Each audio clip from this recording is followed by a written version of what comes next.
Okay, so two of the biggest anti-vax videos being forwarded around the internet these days were created by these two guys, Dr. Paul Kangas and Dr. Sean Brooks. My name's Dr. Sean Brooks, PhD, Oxford. So Sean Brooks is a PhD from Oxford? What he doesn't tell you is that the Oxford means that he lives in Oxford, Ohio. And his PhD is in education from an online college, meaning he's never worked in a hospital or research facility. Now on to the other guy. My name is Dr. Paul Kangas. Paul Kangas likes to call himself doctor too, but if you look on his Twitter profile, you'll see that he graduated from something called Clayton Medical College in 2010.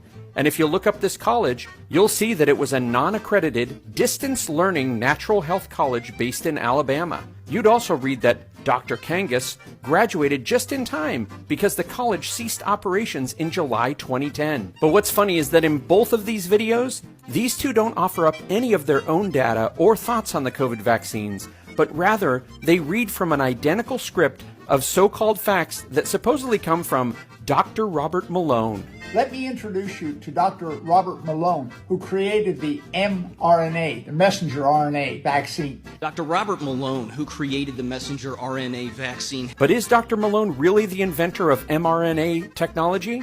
Well, not according to this article. He's more like a guy who wrote a couple of papers over 30 years ago on the possibilities of this technology.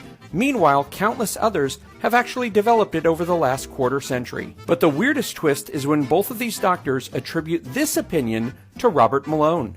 He said, no one should take the jab ever, for any reason, under any circumstances whatsoever. Has said no one should ever take these jabs ever, under any circumstance whatsoever. So no one should take the vaccine ever, according to him, under any circumstances?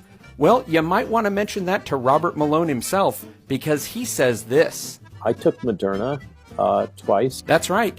After Malone caught COVID in February 2020, he developed long hauler symptoms and hoped that the vaccine would alleviate them. Unfortunately, that's not what the vaccine was designed for. In addition, just last week, Robert Malone also said this. The WHO has made clear statements that there is not enough vaccine to go worldwide, and the vaccine supply should be dosed to focus on the high-risk individuals, which is precisely what Peter Navarro and myself are advocating in our Washington Times editorial and what Sweden has been doing. That's right. Even today, Malone is arguing that the vaccine should be reserved for the most vulnerable members around the world. Not that no one should take it ever. So in what QAnon chat room are these guys getting their information?